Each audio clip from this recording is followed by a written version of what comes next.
Hello, my name is Dr. Paul Scheiwiller. I'm an anesthesiologist at the Institute of Orthopedic Surgery.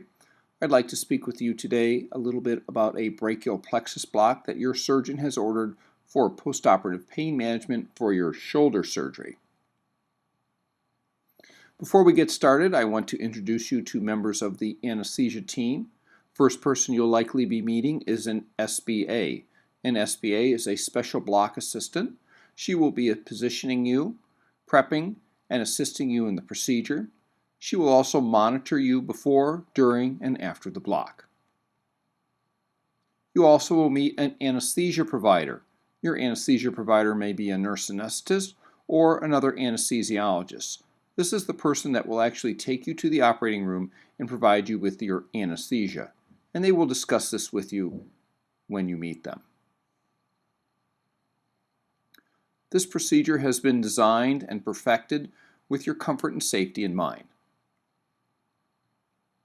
The nerves to your shoulder are located in the upper shoulder lower neck region. This is where the block is performed. They're located in a groove, and this is where we approach them.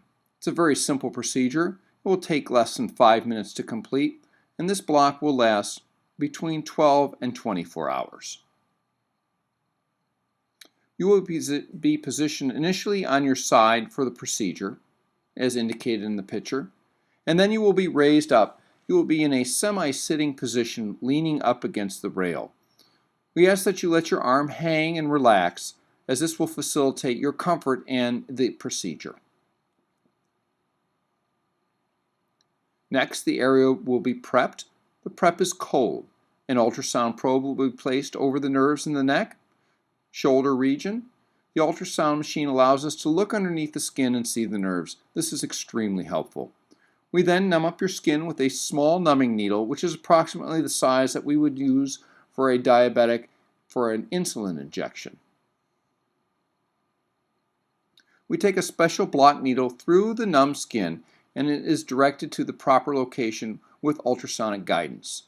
Once we are in the proper location, medication is injected. We watch the medicine as it surrounds the nerve. Once we're satisfied that it is properly spread, we remove the needle, and then we're done. The area of numbness is illustrated by my hand. This is the area that you should expect to have numb from the procedure. The areas where my hands are illustrated here don't get the block. This is important because in these areas, many times surgeons will make poke holes to get into the shoulder through for their arthroscopy. Also, many times during the procedure, fluid may leak into the shoulder, and your shoulder may be puffy with fluid. This generally has a tendency to sting and burn. However, this is generally short-term and it's not too terribly painful. People ask, what's up with my arm? You will notice that you will initially experience quite a bit of warmth in your arm, and very shortly thereafter you will notice that your arm feels extremely heavy. Your hand, especially your thumb and occasionally your fingers, may come along for the ride, so to speak.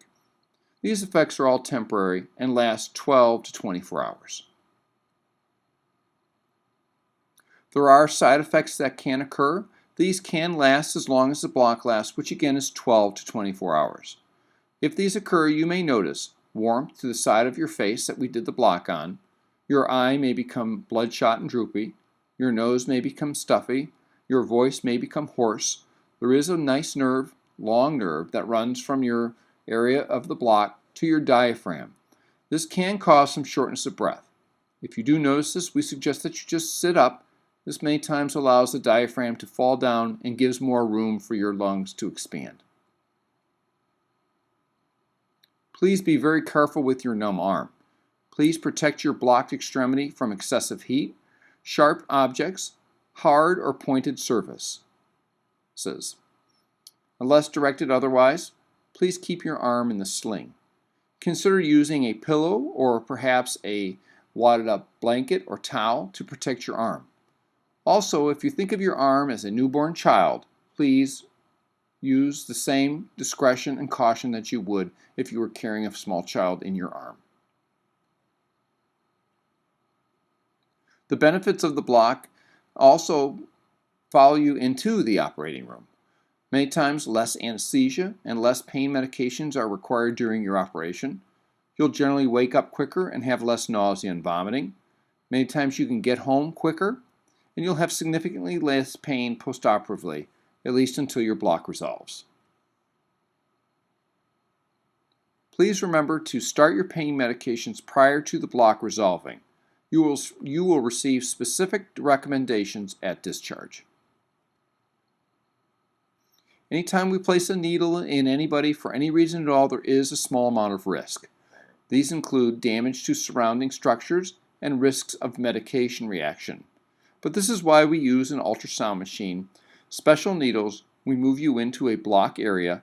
We use injection techniques. We will continue to monitor you during and after your procedure. A few housekeeping items before we get started. Your guests will be asked to exit. We'll ask them to leave the room for approximately 10 minutes. We will be bringing in our equipment, which includes trays and an ultrasound machine. You will be hooked up to monitors, EKG, finger clip, and blood pressure cuff. We understand if you're nervous. That's perfectly understandable. We're going to take great care of you. The best for last is we will provide you with a small amount of sedation. This is roughly equal to approximately 2 drinks, cocktails, margaritas, etc. This will be given before your procedure through an established IV, and you will start to feel very comfortable. I will be entering the room here very shortly, and there will be plenty of time for questions. If you have any questions at all, please don't hesitate to ask, and thank you very much for your attention.